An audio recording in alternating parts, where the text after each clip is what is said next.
हाँ जी,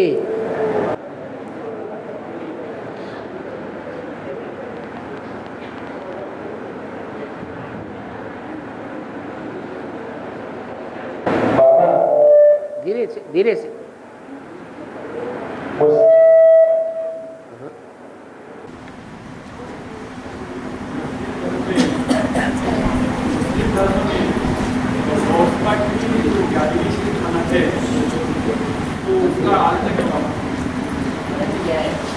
switch on कर लो।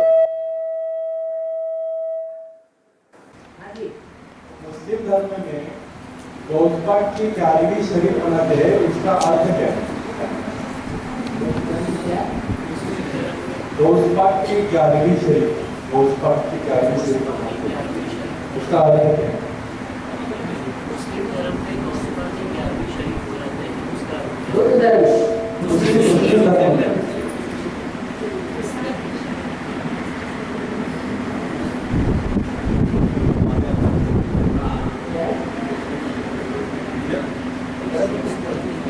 मुस्लिम धर्म में गौस पाक की 11वीं शरीफ मनाते हैं, गौस पाक की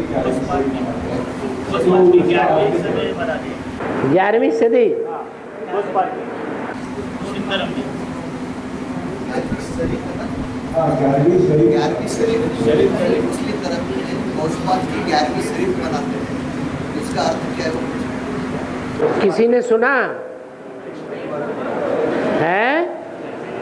ये तो मुस्लिम धर्म की गहरी बातें निकाल निकाल के लाए भाई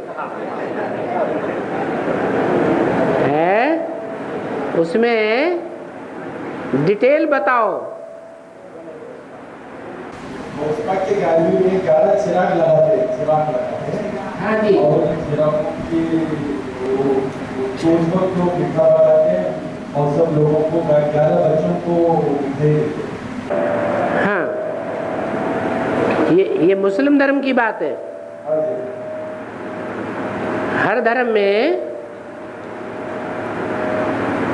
12 धर्म पिता को मिला करके 12 मुख्य मण के होते हैं।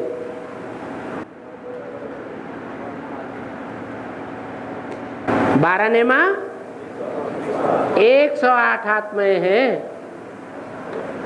जो हर धर्म से श्रेष्ठ आत्माएं चुनी जाती हैं। भगवान बाप आते हैं तो हर धर्म से श्रेष्ठ आत्माओं को चुनते हैं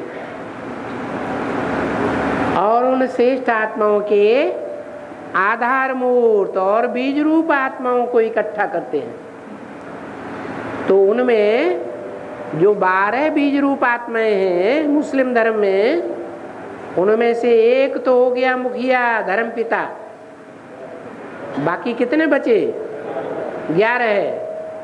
वो 11 की ही यादगार है जो 11वीं शरीफ मनाते हैं।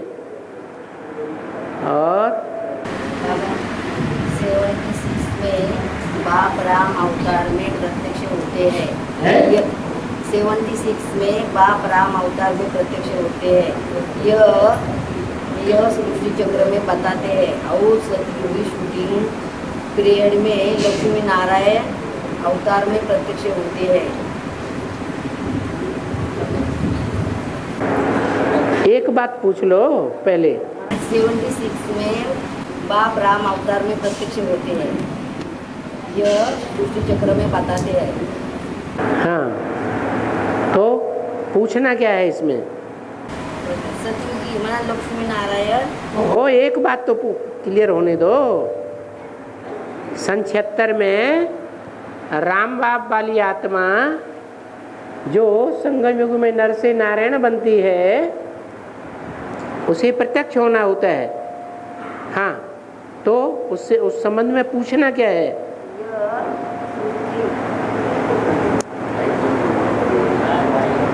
अरे ऐसे ही बता दो, सुन रहा हूँ। यह सृष्टि चक्र में बताते हैं। और सतयुगी शूटिंग पीरियड में लक्ष्मी नारायण अवतार में प्रत्यक्ष कैसे होते हैं?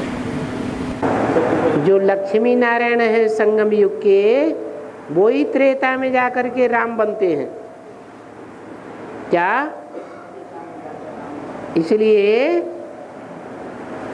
कृष्ण के जो फॉलोअर्स हैं और राम के जो फॉलोअर्स हैं उनमें लड़ाई चलती है। वो कहते हैं राम पहले और वो कहते हैं नहीं कृष्ण पहले। वास्तव में कृष्ण की पूजा तो बच्चे के रूप में होती है और राम की पूजा बचपन के रूप में होती है या बड़े रूप में होती है? बड़े रूप में होती है। तो राम बाप को कहा जाता है और कृष्ण तो बच्चे को कहा जाता है।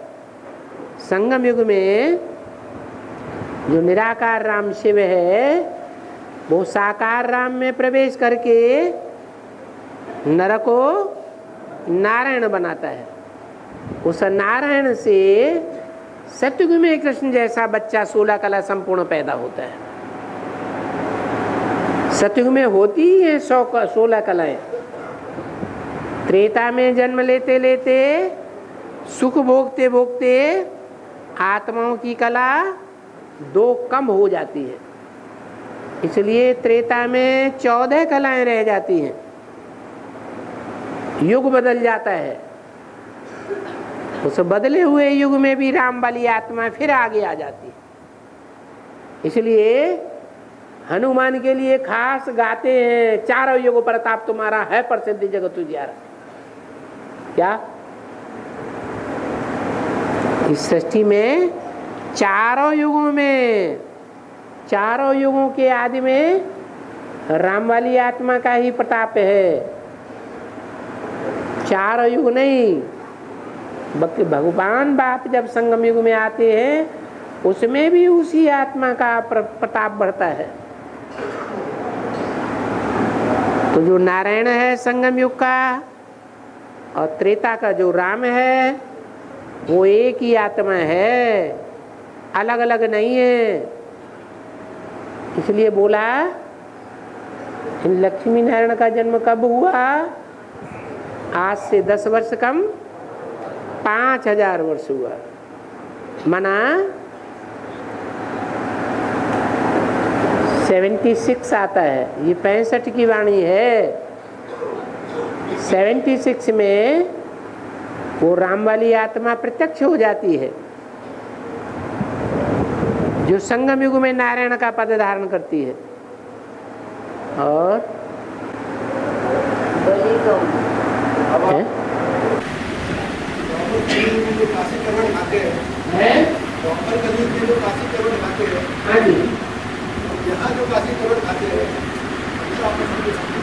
उनका नई दुनिया की सौगात तुम बच्चों को बाबा ने दी है या नहीं दी है? तो जो नई दुनिया की सौगात दी है उस नई दुनिया में जाना आना करते हो? करते हो? कोई रुको, जवाब तो दो। जाना आना करते हो या नहीं करते हो? हैं? करते हैं। करने वाले करते हैं, नहीं करने वाले नहीं करते हैं। जो सरेंडर हुए हैं उनमें से कोई तीव्र पुरुषार्थी है जो जाना आना करते हैं। जो सरेंडर ही नहीं हुए वो तो जाना आना नहीं करते, वो जानते ही नहीं है कहाँ है। वही काशी करवट। काशी करवट माना अंधेरा कुआं, गहरा कुआं। गहराई में समझने की बात है कि नई दुनिया का संगठन कहाँ स्थापन हो रहा है। ज्ञान का खांडा लगा हुआ है, उन्होंने लोहे का खांडा लगाई दिया है, उस पर एंगल बना के कूदते हैं। ये एंगल है 7 दिन का कोर्स लिया, एंगल बनाया, बुद्धि में बात बैठी और स्वाहा हो गए। और वहाँ भी करेंगे। और बाबा अयप्पा मंदिर से मकर संक्रांति के दिन में अयप्पा मंदिर से एक दीप नजर आता है, जला हुआ नजर आता है वहां। अच्छा, बहुत साइंटिस्ट लोग आते हैं उस दिन में और बहुत इंडिया से बहुत लोग पहुंचते हैं उस टाइम पे। हाँ ये मैंने टीवी में देखा था। ये दीप को टाइम 20 मिनट आधा घंटा के होता है वो दीप जलता हाँ बंद हो जाता है। अच्छा तो आपको बहुत बता सकते हैं कैसे दिखता है। साइंटिस्ट लोग भी कोशिश की है कि दीप जलता कैसे पता नहीं चला उन्हें। ये अयप्पा स्वामी के मंदिर की बात कर रहे हैं। हाँ हाँ हाँ हाँ वहाँ सब सुनो, और दूसरे मंदिर वालों को नहीं दिखाई पड़ता, और दूसरे धर्म वालों को नहीं दिखाई पड़ता, किसको दिखाई पड़ता? अयप्पा स्वामी। उनका तो नाम ही है अयप्पा स्वामी। कैसे कपड़े पहनते हैं? काले कपड़े पहनते हैं। जो काले कपड़े हैं वो काली माई भी पहनती है ना। और मुसलमानों में जो है वो भी कैसे कपड़े पहनती हैं? काले कपड़े पहनती हैं। काले कर्म हो जाते हैं तो काले कपड़े ही पहनते हैं, और जब काले कपड़े पहनते हैं तो धर्मराज की मार से बचेंगे? नहीं मरते, नहीं बचते। जब नहीं बचते हैं तो जो सोटे लगते हैं तो बोलते हैं अय्यप्पा। अब ये धर्मराज की मार खाते खाते उनकी आत्मा शुद्ध हो जाती है, समझा? ये कोई दूसरे नहीं है, ये रुद्रमाला के मणके हैं जिनकी यादगार ये पंथ में चल रही है। उन्हीं आत्माओं को वो दीप जलता हुआ दिखाई पड़ता है, और अभी फिर महाशिवरात्रि आने वाली है, फिर उन्हीं को दिखाई पड़ेगा और दुनिया वालों को दिखाई नहीं पड़ेगा। और हाँ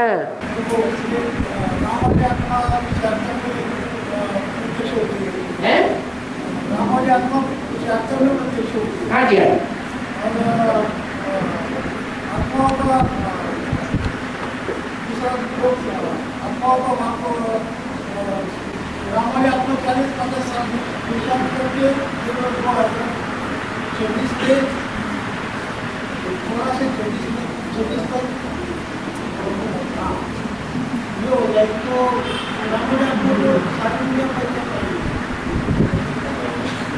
राम वाली आत्मा को सारी दुनिया नहीं पहचानेगी, न मानेगी, लेकिन जो आत्माओं का बाप है उसको सारी दुनिया मानेगी।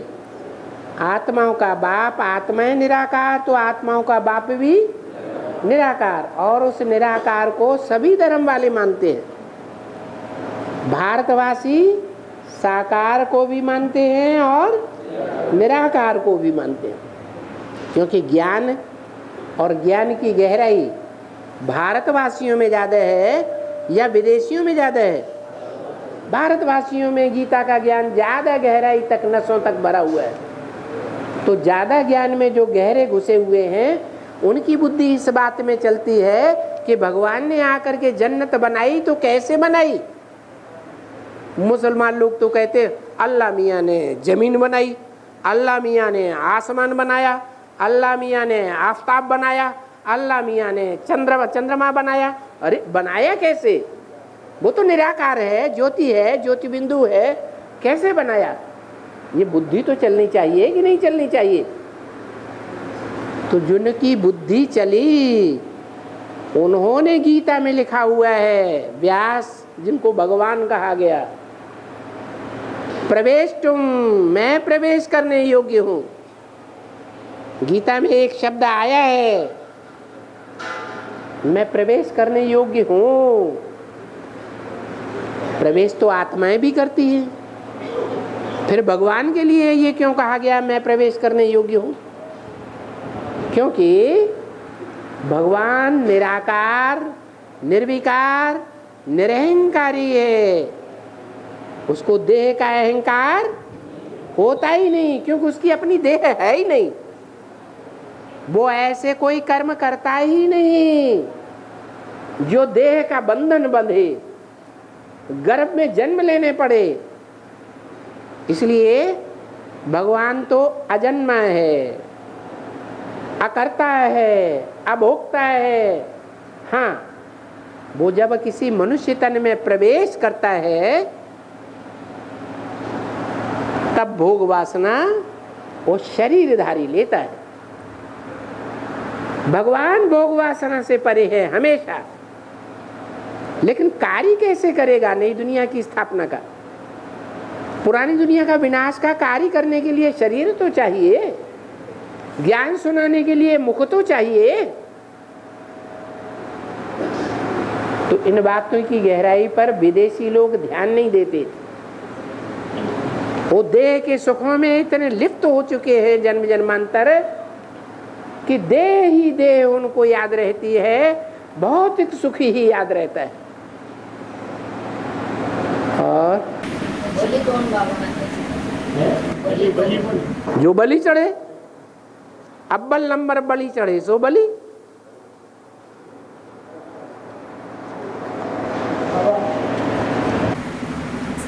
तिरंगा झंडा जो दिखाते हैं, तिरंगा झंडा वाला झंडा है ना, भगवा सफेद और ना हरा, उसमें जो 24 आने दिखाते हैं ना, 24 आने जो दिखाते हैं बीच में अरे उसका नीला कलर क्यों दिखाते हैं? नीला तो विषैला कलर है, नीला कलर तो विषैला है ना। नीला कर नीला कलर जो है वो विषैला कलर दिखाते हैं। विषैला का वो नीला कलर क्यों दिखाते हैं? आरोप अरे स्याही कोई तो लगाएंगे बनाने के लिए। कलयुग में तो सारी दुनिया नीली हो जाती है। जो 24 आत्माएं हैं सूर्यवंशी, और 24 आत्माएं जिनमें सूर्यवंशी 12 है और चंद्रवंशी 12 है, जिनके आधार पर सूर्यवंशी चंद्रवंश स्थापन होता है, वो 24 आर जो है वो तामसी बन गई है या सतो प्रधान है? तो कैसा रंग दिखाएंगे? ये नीला ही दिखाएंगे। विषैले हो गए हैं, 24 आ रहे हैं, इसलिए उनको विषैला दिखाया गया। गलत क्या दिखाया? और बाबा सागर मंथन में कछुए के ऊपर मंथन होता है, तो कछुआ कौन और पत्नी कौन? कछुआ को मछली को मछली का मतनी को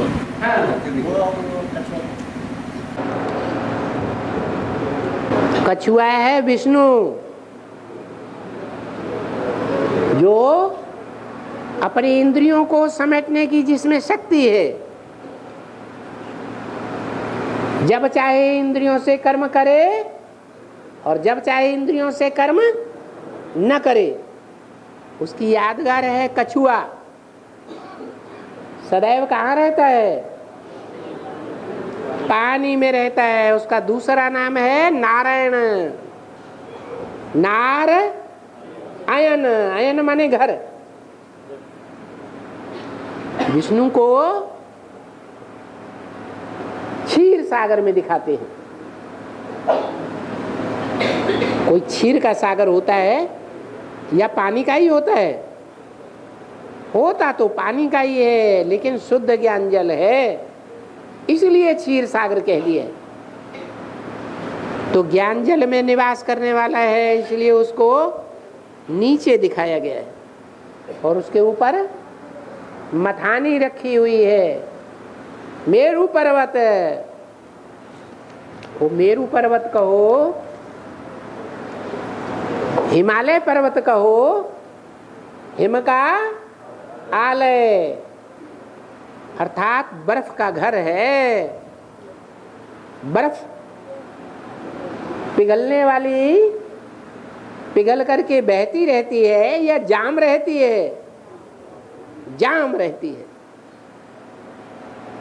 तो ब्रह्मा का जो बुद्धि रूपी घर है वो जाम है या पानी की तरह बहने वाला है? जाम है। इतनी ढेर सारी मुरलियां चली, भगवान ने ब्रह्मा के मुख से आके इतनी वेदवाणी लंबी चौड़ी सुनाई। कहते ब्रह्मा के मुख से वेदवाणी निकली। लेकिन आज कोई वेदवाणी को पढ़ता है, उसका अर्थ समझता है? क्यों नहीं समझता? क्योंकि जिसके मुख से वेदवाणी निकली वो स्वयं ही उस वेदवाणी के गहरे अर्थ को नहीं समझता, इस बात पर ध्यान ही नहीं दिया। इसलिए जो ब्रह्मा से पैदा होने वाले मनुष्य हैं उन्होंने भी उस वेदवाणी के ऊपर कोई ध्यान नहीं दिया खास। कोई वेदवाणी पढ़ता है? यहाँ कोई बैठा है जो वेदवाणी पढ़ता हो? नहीं। और शास्त्रों को पढ़ेंगे, वो है व्याख्याएं, वेदों की व्याख्याएं निकली तो आरण्यक निकले, ब्राह्मण निकले, शतपथ निकले, उपनिषद निकले, ये व्याख्याएं निकली वेदों की, वो लोगों ने पढ़ी।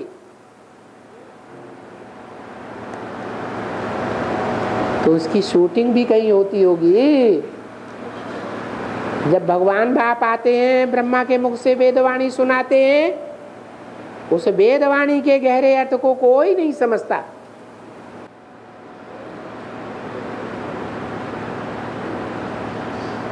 जिस तन में मुकर्रर रूप से भगवान प्रवेश करता है आदि से लेकर के अंत तक, जो नर से नारायण बनने वाला है वो ही उस वेदवाणी के गहरे अर्थ को समझता है। वो कहाँ का रहने वाला? नारायण, क्षीर सागर में रहने वाला, ज्ञान के सागर में रहने वाला, वो ही ज्ञान के गहरे अर्थों को समझता है,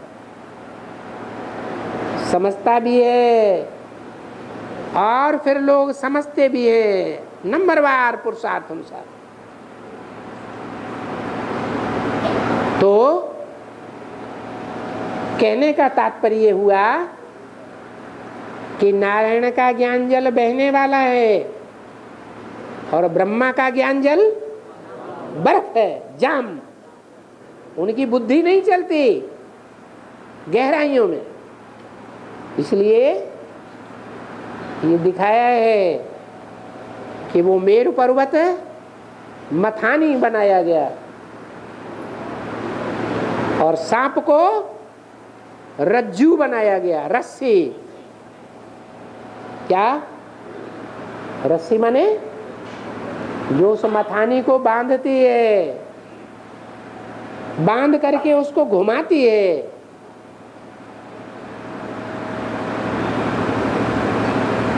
उसके घूमने से सागर जो है, दही में मथानी जब घूमती है तो क्या अंतर पड़ता है? दही छाछ बन जाता है, लिक्विड बन जाता है। तो ब्रह्मा के द्वारा जो भी वेदवाणी निकली वो लिक्विड बन गया। सागर में मंथन हुआ, किसके द्वारा?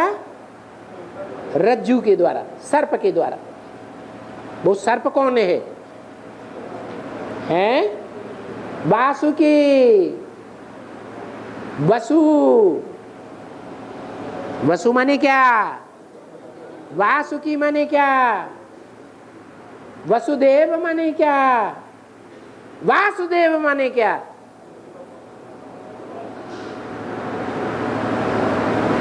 जैसे ब्रह्मा का पुत्र ब्राह्मण,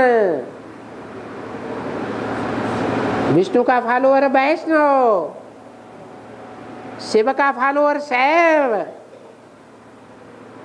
ऐसे ही क्या वसु का पुत्र वासुकी। वसु माने क्या? धन संपत्ति। कौन है धन संपत्ति? है जो वसुदेव है, धन संपत्ति देने वाला है, वो कौन है? भक्ति मार्ग में तो लिख दिया कृष्ण भगवान का बाप है। अरे बाप ही बच्चे को धन संपत्ति देगा और कौन देगा? तो वसुदेव है, वो कौन हुआ? है शिव बाबा, परमपिता परमात्मा शिव। जो आत्माओं का बाप है, जो जन्म मरण के चक्र में नहीं आता है। जन्म मरण के चक्र में ना आने के कारण वो 84 जन्मों के चक्र को जानता है और एक एक के 84 के पार्ट को जानता है, क्योंकि जन्म मरण के चक्र में ही नहीं आता। जो जन्म मरण के चक्र में आने वाले हैं वो अपने पूर्व जन्मों की बातों को भूल जाते हैं। ये मृत्यु भी एक ऐसा बवंडर है, एक ऐसी दुर्घटना है, जैसे कोई बड़ी दुर्घटना हो जाती है तो आदमी अपने पूर्व जन्म की तो क्या, इस जन्म की सारी बातें भूल जाता है। ऐसे ही मृत्यु भी एक ऐसा ही उपक्रम है इस ड्रामा का कि मनुष्य सब कुछ भूल जाता है पूर्व जन्म की बातों को। अब जो जन्म मरण के चक्र से ही नहीं आ रहा है उसको तो याद रहेगा ना। तो वो परम पिता परमात्मा शिव, उसको सारा ज्ञान है, एक एक अणु अणु का ज्ञान है, एक एक आत्मा का ज्ञान है, हर आत्मा के 84 जन्मों की कहानी का ज्ञान है। इसका ज्ञान का विस्तार और किसी मनुष्य आत्मा में नहीं हो सकता, कोई धर्म पिता में नहीं हो सकता। इब्राहिम हो, बुद्ध हो, क्राइस्ट हो, गुरु नानक हो, कोई भी हो, वो ऊंचे ऊंचे धर्म पिता है, ऊंचे ऊंचे धर्म स्थापन करने वाला है। इस्लामी लोग इस बात को मानते हैं। अल्लाह बलदीन, अल्लाह ने क्या स्थापन किया? अव्वल नंबर का दीन माना धर्म स्थापन किया। तो वो ऊंचे से ऊंचा बाप है।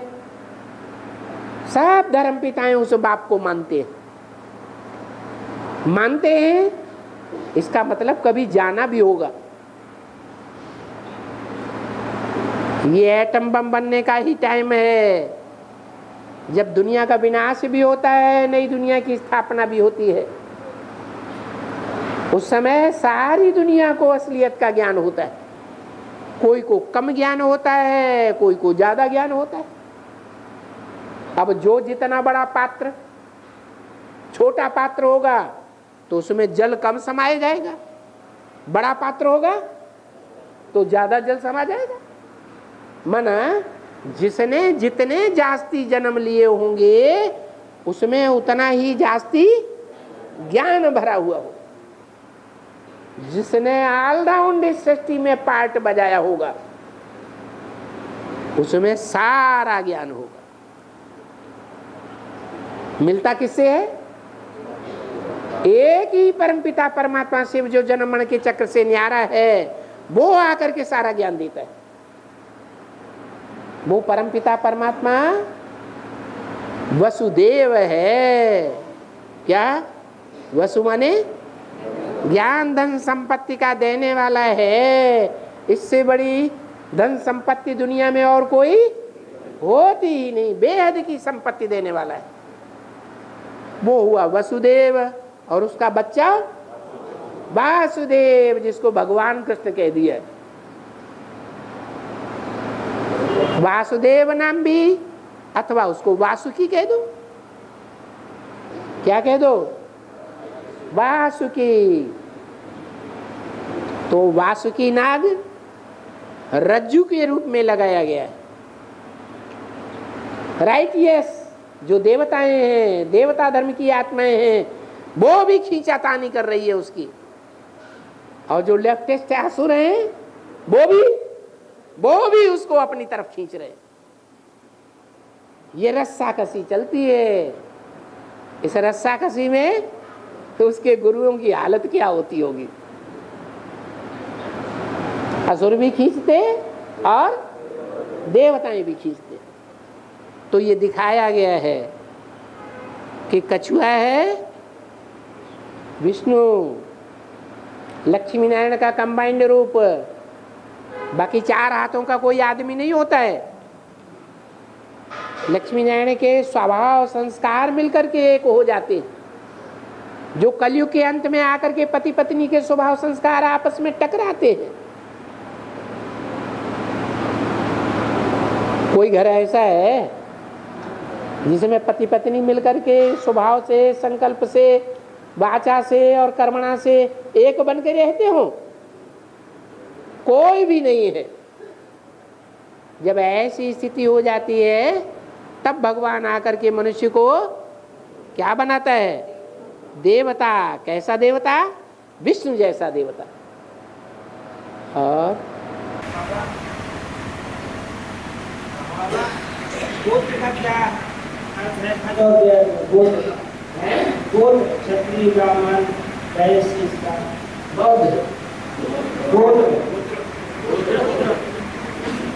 गोत्र। ब्राह्मणों के 9 गोत्र हुए। 9 ऋषियों के आधार पर 9 गोत्र बने हैं। दुनिया में जितने भी मुख्य मुख्य धर्म हैं, जो आस्तिक हैं नंबरवार, उनकी संख्या 9 है। गिन के रख लो। सूर्यवंश, चंद्रवंश, ये सतयुग त्रेता में। द्वापर में इस्लाम, बौद्धि, क्रिश्चियन, और कलयुग के शुरुआत में सन्यास, उसके बाद मुस्लिम, उसके बाद सिख, और उसके बाद आर्य समाजी, अर्धनास्तिक। नास्तिक भी नहीं कहे, क्योंकि भगवान को तो मानते हैं लेकिन साकार में किसी को नहीं मानते। इसलिए 9 प्रकार के धर्म हैं। इनके 9 ऋषि हुए हैं आदि में। ऋषि माने पवित्र। जिन पवित्र आत्माओं ने इन 9 धर्मों का बीजारोपण करने के कार्य में विशेष सहयोग दिया। वो 9 ऋषियों के नाम पर 9 गोत्र बने हैं ब्राह्मणों के। इसलिए ब्राह्मणों में कहा जाता है कि ब्राह्मणों की 9 कुरियां होती हैं। कोई ऊंची कुरी, कोई नीची कुरी।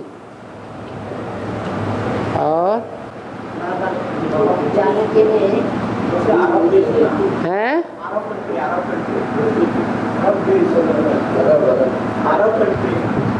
अरब देश में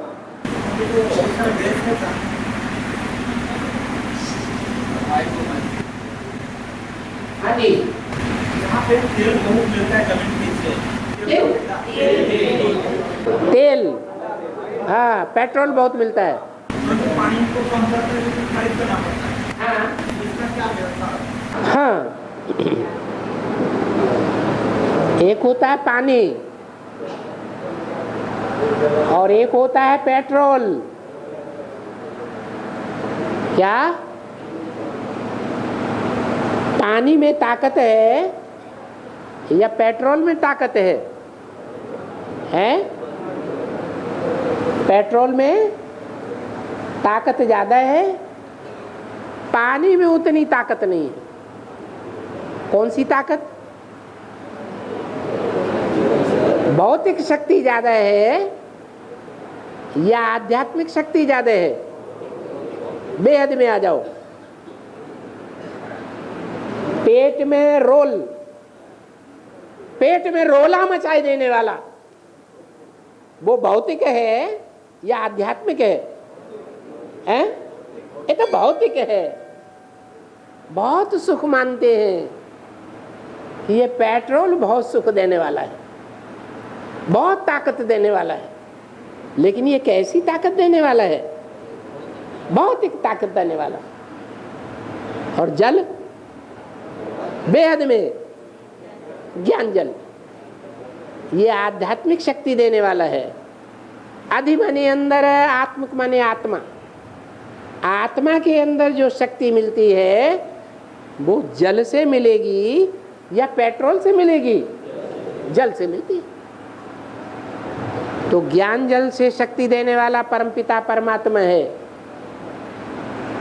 और पेट में रोला मचाए करके जो शक्ति देने वाले हैं, लेने वाले हैं, सुख लेने वाले हैं, सुख देने वाले हैं, वो ये समझते हैं यही सुख सर्वोपरि सुख है। क्योंकि इस्लाम धर्म की आत्माएं सत्युग त्रेता में तो आती ही नहीं है, इसलिए उनको पता ही नहीं है कि स्वर्ग के सुख क्या होती है। वो राक्षसी सुख को ही सुख मानते हैं, और इस राक्षसी सुख में स्त्रियों की दुर्गति होती है।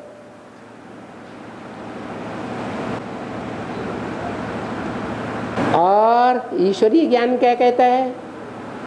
शास्त्रों में क्या लिखा हुआ है ज्ञान के बारे में, स्त्रियों के बारे में? यत्र नार्यस्तु पूज्यन्ते रमन्ते तत्र देवता, वहाँ देवताएं रमण करते हैं। ये है अंतिम निर्णय कि पेट्रोल श्रेष्ठ है, ज्यादा कीमती है, या ज्ञान जल ज्यादा कीमती है? ज्ञान जल ज्यादा कीमती है।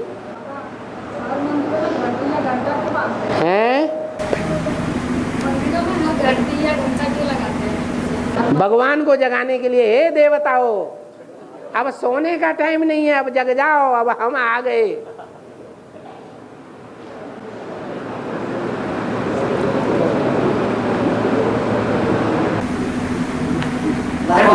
चाणक्य ने शास्त्र बेचकर चंद्रगुप्त की पढ़ाई के लिए लगाई, तो कैसे जेल में कैसे? चंद्रगुप्त ने शास्त्र बेचकर चाणक्य ने शास्त्र बेचकर चंद्रगुप्त की पढ़ाई में पैसा लगाया। तो इसका अर्थ शास्त्रों में कोई पढ़ाई है क्या? ये द्वापर युग के आदि की बात है, या मध्य की बात है, या अंत की बात है? कब की बात है? द्वापर के आदि की बात है। आदि में सात्विक स्टेज होती है युग की, या तामसी स्टेज होती है? सात्विक स्टेज होती है। जब सात्विक स्टेज थी उस समय गीता शास्त्र को ही सर्वोपरि मानते थे, और शास्त्रों को इतना ऊंचा नहीं मानते थे। सदगति देने वाली श्रीमद् भगवत गीता है, ऐसा ही बुद्धि में था। बाद में अनेक मनुष्यों के द्वारा अनेक शास्त्र लिखे गए, तो बुद्धि में अनेकता भरेगी, एकता भरेगी। अनेकता भर गई। तो चाणक्य ने अच्छा काम किया, बुरा काम किया है? क्या किया? अच्छा काम किया।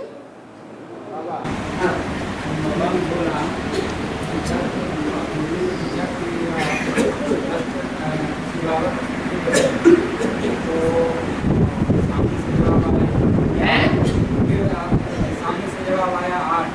बाबा ने बोला कि ये समझ क्यों नहीं है? सप्त ऋषि हैं, और जो एक बाप दादा है वो तो अलग है। क्या? इसलिए बोला वो 7 और 8 ये सब वैल्यूबल हैं, लेकिन जब अंगूठी बनाते हैं तो 9 रतन डालते हैं। 9 में एक वैल्यूबल है, नहीं 8 वैल्यूबल है और 9वां वैल्यूलेस है। उसकी बात नहीं है यहाँ पर 8 की बात है। तो जो 9 है उनमें एक बीच में होता है मुखिया, और 8 चारों तरफ है। 8 जो चारों तरफ है उनमें एक मिक्स है वैल्यूलेस, तो 7 ही रह गए। तो 7 वैल्यूबल नहीं है उतने जितना एक वैल्यूबल है। तो एक है बाप दादा, कंबाइंड पार्टधारी। और बोला है 4 दाल और आलू खाएगा तो शरीर का सारे तंदुरुस्त हो जाता है, शरीर तंदुरुस्त बनता है। 4 दाल आलू खाएगा तो शरीर तंदुरुस्त। दाल चावल आलू सबसे अच्छा भोजन। डायबिटीज है, दूसरा बीमारी है, क्या करें? यज्ञ के आदि में जिनको गहरी गहरी बीमारियां थी उनको छाछ और बाजरे की रोटी 15 दिन तक खिलाई और सब स्वस्थ बने रहे। यज्ञ की आदि की बात है जब सेंटर्स खुलना भी नहीं शुरू हुए थे उतने। ये भावना जो है वो बहुत बड़ी चीज है। जहाँ सात्विक भावना होती है वहाँ बात ही बदल जाती है। कितना भी अच्छा डॉक्टर हो, वैद्य हो, हकीम हो, उसके ऊपर अगर भावना नहीं है, विश्वास नहीं है तो दवाई काम ही नहीं करेगी। तो क्या करोगे? दाल चावल आलू खाना शुरू करोगे या नहीं? है जबरदस्ती भावना पैदा करोगे। और पांडवों को आज्ञादोष होता है, आज्ञादोष में जाना पड़ता है। आपको भी जाना पड़ेगा। बाप को जाना पड़ता है कि नहीं अज्ञातवास में? हैं? अरे तुम्हारे बेहद के बाप को अज्ञातवास में जाना पड़ता है या नहीं जाना पड़ता है? तो तुमको नहीं जाना पड़ेगा।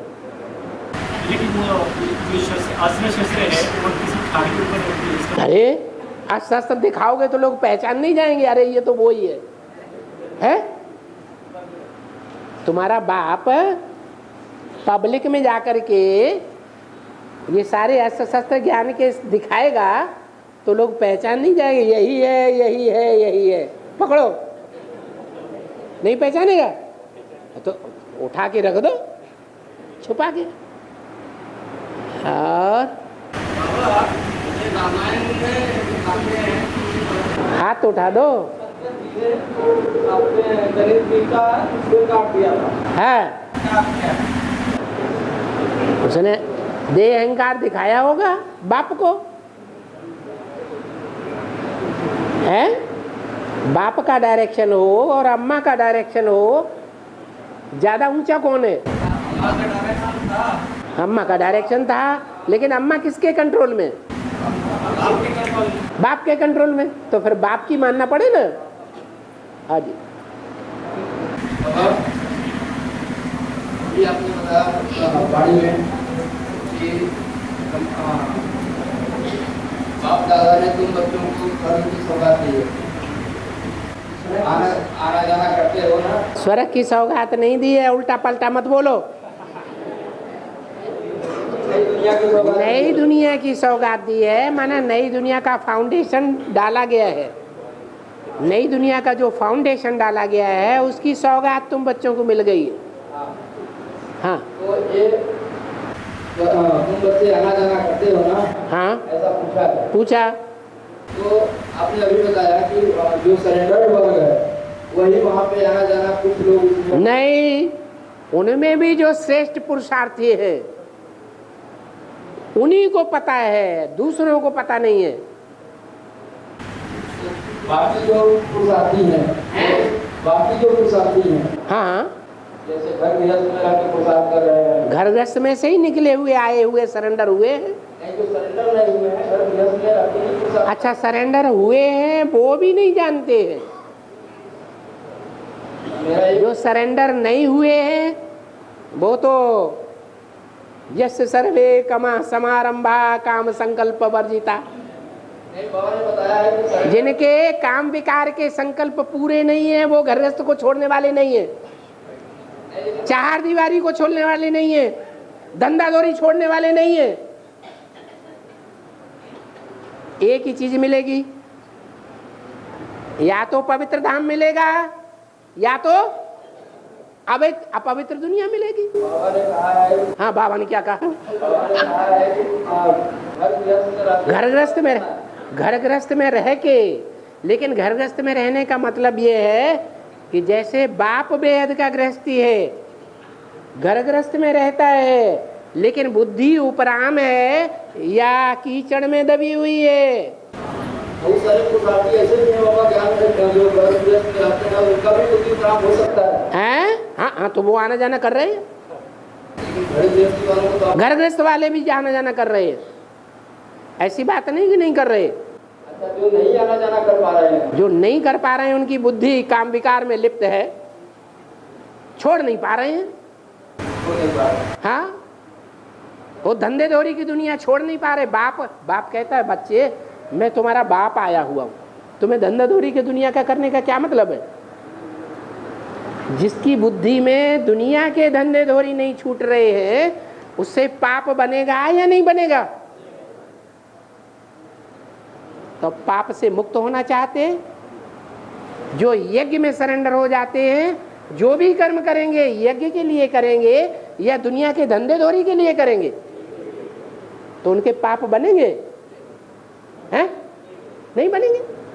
लेकिन बाबा ने तो कहा है कि सरेंडर करने के लिए, यज्ञ में सरेंडर करने के लिए बहनों को सरेंडर नहीं किया जाता है। बहनों को सरेंडर नहीं किया जाता है, भाइयों को करते हैं, आओ सरेंडर कर दे तुम्हें। जब तक बैल बना है, जब तक बैल बना है, हाँ, तब तक पुरुषार्थ बाबा के योग्य तो पुरुषार्थ नहीं हुआ है। यज्ञ में जाने के सरेंडर होने के। तो भाइयों की बात करो ना, बहनों की बात क्यों करे। बहनों को सरेंडर नहीं किया जाता है। बैल, हाँ वो तो ठीक है। गौपाल कन्हैया गाया हुआ है, क्या गाया हुआ है? गौपाल कन्हैया गाया हुआ है, बैल पाल तो नहीं गाया हुआ है। तुम क्या समझते हो कि बैलों को भी चांस मिल जाए हैं? हम ये कह रहे हैं कि बाबा ने बहनों को सरेंडर करने की अनुमति नहीं दी है। हाँ, नहीं, बाबा ने कहा तुम अपने को सरेंडर समझो, सरेंडर समझ करके चलो। बाकी स्टाम्प पेपर पर लिख करके तुमको सरेंडर नहीं किया जाएगा। आज तुमको सरेंडर कर दिया जाए और कल तुम बैलपना शुरू कर दो खुलेआम बाजार, तब क्या करेंगे? बाबा यहाँ सरेंडर होके भी अगर हर गृहस्थ में रहे तो भी तो उसका प्रमाण कोई नहीं दे सकता है कि हम जो है। दे सकता है। तन मन धन समय संपर्क संबंधी सब ईश्वरीय सेवा में अर्पण। जैसे बाप चलाना चाहेगा वैसे चलेंगे, तो क्यों नहीं सरेंडर है? घर गृहस्थी में है तो उसकी मन बुद्धि को अपने घर गृहस्थी में भी लगानी पड़ेगी। पड़ेगी, पैसा कमाना पड़ेगा, पड़ेगी। ये जरूरी है। तो सरेंडर कहाँ हुआ? सरेंडर नहीं हुआ तो सरेंडर एक से जब मिलेगी तो वो सरेंडर। अभी देखना आगे चल के युगलों की कैसी महिमा निकलती है। ऐसे युगल भी निकलेंगे जो घरग्रस्त में रह करके और पूरा पुरुषार्थ करके दिखाएंगे। अर्जुन गृहस्थी था या भगवान के प्रति सरेंडर हो गया था? गृहस्थी था। कोई परिवार तो बाबा ऐसे हैं कि जहाँ पे अकेले चलते हैं। पति चलता है तो पत्नी नहीं चलती, पत्नी चलती है तो पति नहीं चलता है, भाई चलता है तो और नहीं चलते। आगे चल के और देख लेना कौन पति कौन पतना। बाबा आपकी बात जो है सही है, लेकिन यहाँ पे सिचुएशन इस तरह के बनते हैं कि लोगों को गृहस्थी में रहना पड़ता है माने राजा हैं कि मजबूरी है? मजबूरी है। तो फिर राजा कैसे बनेंगे? जो यहाँ ब्राह्मण जीवन में मजबूर है, मजबूत नहीं है, वो राजा कैसे बनेंगे? सरेंडर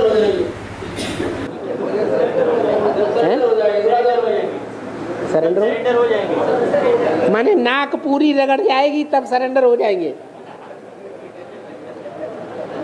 गले से ऊपर पानी चला जाएगा तब सरेंडर हो जाएंगे। अब हम लोग गीता पाठशाला में जाते हैं ज्ञान सुनने के लिए। गीता पाठशाला में वही जाते हैं जो घर गृहस्थी वाले होते हैं, और घर गृहस्थी में इधर उधर का सबका झटका लगा रहता है। उस तरह की जब तक मुक्ति नहीं मिलेगी तब तक और कहीं सरेंडर होने का तो कैसे सोचेगा? मुक्ति नहीं मिलेगी, मुक्ति नहीं मिलेगी, ये मुक्ति नहीं मिलेगी। ये पेड़ किसने पकड़ा हुआ है? पकड़ा नहीं है, पकड़ा। अरे गिरी हस्ती का पेड़ किसने पकड़ा हुआ है? जिसका सिंगल भाई या माता अगर ध्यान में चल रही है, सिंगल भाई या माता ज्ञान में चल रही है, वो पूरे परिवार को छोड़ के तो यज्ञ में जा नहीं सकते। बाबा ने मना किया है कि यज्ञ की परवरिश, घर की परवरिश भी तुमको करनी है, घर की परवरिश भी तुमको करनी है। हाँ, तो बाबा सबको छुट्टी देता है क्या कि आकर के ईश्वरीय सेवा में सरेंडर हो जाओ? देता है? जो परवरिश कर रहे हैं, अरे पहले जवाब दो। बाबा जितने भी भाई लोग आते हैं उन सबको परमिशन दे देता है कि ईश्वरीय यज्ञ में आकर के समर्पित हो जाओ? नहीं देता। कैसे आना जाना करेंगे बताइए? कैसे आना जाना करेंगे? 1 घंटे ही तो आना जाना है, और क्या करना?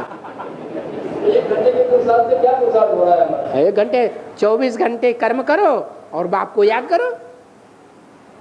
कर्म योगी हो कि कर्म अलग है, योग अलग है? ये बात तो आप नाम में बता रहे हैं। ये बात अभी लास्ट में पता चली। अभी तक कर्म खूब करते रहे, धड़ाधड़ कर्म करते रहो, याद मत करो बिल्कुल। अभी तक इनको पता ही नहीं था। अरे गीता में कर्मयोग की बात आई है, कर्मयोगी बनो। हमारी याद भी प्रवृत्ति मार्ग की है, हम खुद भी प्रवृत्ति मार्ग के हैं, हम निवृत्ति मार्ग के नहीं हैं।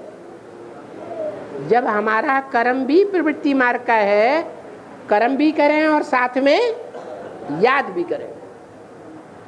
और जो सरेंडर है उनके लिए जो लोग करेंगे कर्मयोग के अलावा, हाँ वो भी करें, वो भी कर्म करें। किसी को खाना खिलाते हैं, बाप को याद करते जाएं, खाना खिलाते जाएं, ताकि बुद्धि में रहे हम व्यक्ति की सेवा नहीं कर रहे हैं, हम किसकी सेवा कर रहे हैं? यज्ञ पिता की सेवा कर रहे हैं। दोनों में अंतर क्या हुआ? अरे लो, अंतर ही नहीं हुआ। ये दोनों में अंतर क्या हुआ? एक व्यक्ति की सेवा करना और एक यज्ञ पिता की सेवा करना, अंतर नहीं हुआ। जब हम अपने घर गृहस्थी में जब हम खाना खाने बैठते हैं, खाना बनाने बैठते हैं, तो हमको भी ये बात याद रहती है। हाँ, कि हम यज्ञ का खाते हैं, यज्ञ पिता से लेकर खाते हैं। हाँ। तो जब इस बात को, और घर में चोरी हो जाए, डकैती हो जाए, तब रोते काहे के लिए? यही तो बात आज मुरली में बताई। यही बात बताइए, मत रो ना, यही बात बताइए। ट्रस्टी होकर के रहो। ले लिया तो ले लिया, गया तो गया। अरे गोल्डन फॉरेस्ट में यज्ञ का सारा पैसा चला गया,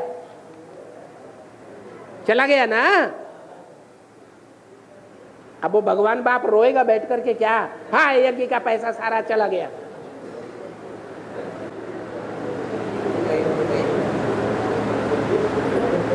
इसको कहते हैं कीचड़ में कमल फूल समान रहो। ये कीचड़ की दुनिया है, भले कीचड़ कितना भी हो, लेकिन हम डूबने वाले नहीं। मेरा ये पूछना था कि हर गृहस्थी वालों को वहाँ पे आना जाना कैसे होगा, वो बता दीजिए। ओहो, बता दिया। घर गृहस्थ में रहने वाले भी हैं ऐसे, इक्का दुक्का चौका, जो आना जाना करते हैं और घर गृहस्थ में भी रह रहे हैं, घर गृहस्थ संभाल रहे हैं। आपकी बुद्धि में बात क्यों नहीं बैठ रही है? बात बैठी हो, इसीलिए हम पूछ रहे हैं। इसीलिए पूछ क्यों रहे? जब बात का जवाब दे दिया, अब बार बार क्यों पूछ रहे? थोड़ा साफ कर दीजिए ना उसको। अच्छा, साफ कर दिया। और साफ अभी आपने कहा कि कुछ है घर गृहस्थी वाले कुछ है जो वहाँ पे आना जाना करते हैं। हाँ, घर गृहस्थ वाले भी हैं, कुछ है, ज्यादा नहीं है। सरेंडर्ड वालों की संख्या ज्यादा है। माने सहज क्या हुआ? सहज सरेंडर होकर के नई दुनिया में आना जाना सहज हुआ, या नॉन सरेंडर होकर के घर गृहस्थ में रह करके नई दुनिया में आना जाना सहज हुआ? सरेंडर होकर के सहज। सब चिंताएं खत्म, न कपड़े की चिंता है, न बीवी की चिंता है, न बाल बच्चों की चिंता है, न मकान की चिंता है, कल गिरता हो सो आज गिर जाए। हमको तो वो दूसरा मकान दे ही देगा रहने के लिए। अरे बाप आया हुआ है, बेहद का बाप है, वो क्या नहीं करेगा। बोलो।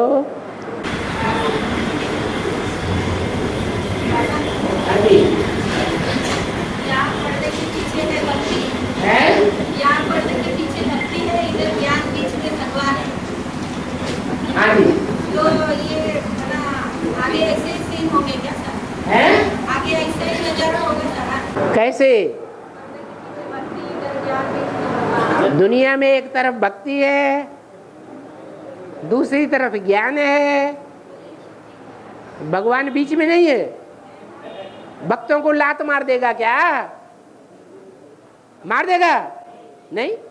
अरे भगवान के तो भक्त भी है, प्यारे, प्रजा भी है।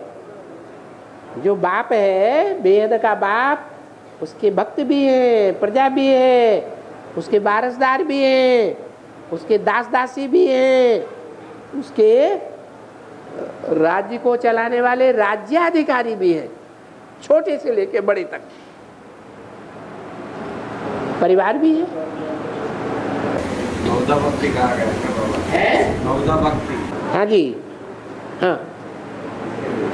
नवदा भक्ति क्या कहाँ गया? हाँ, नवदा भक्ति है।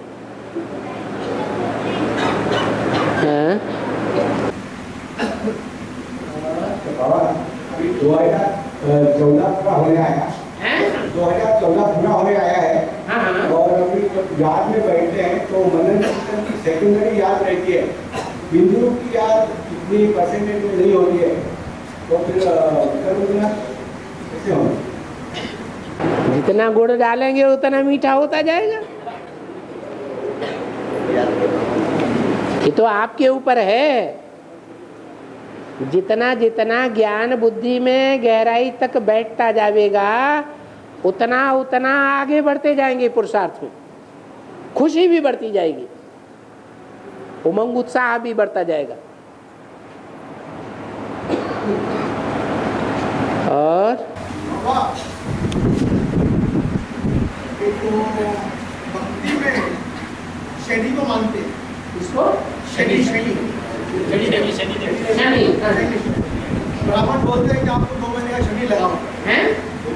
ब्राह्मण लोग जो है उन लोग बोलते हैं कि आपको 2 महीने का शनि लगा हुआ है, कोई भी काम सक्सेस नहीं हो सकता है। तो ये जो है सूर्यवंशी, हम लोग तो ज्ञान में है, सूर्यवंशी बच्चे और चंद्रवंशी बच्चे, इन लोगों के लागू होता है। इन लोगों को डरने के बाद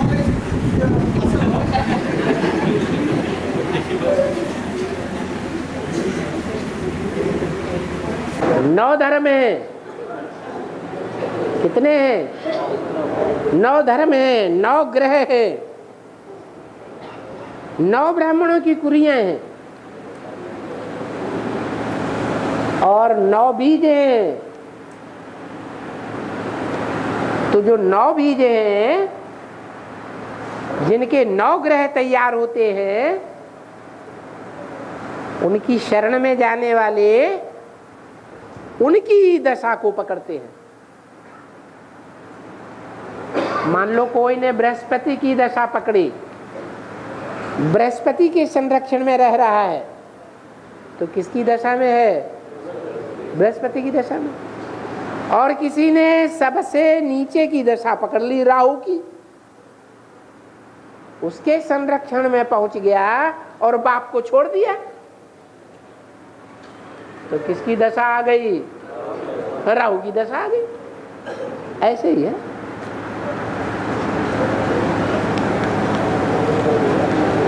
और ओम शांति।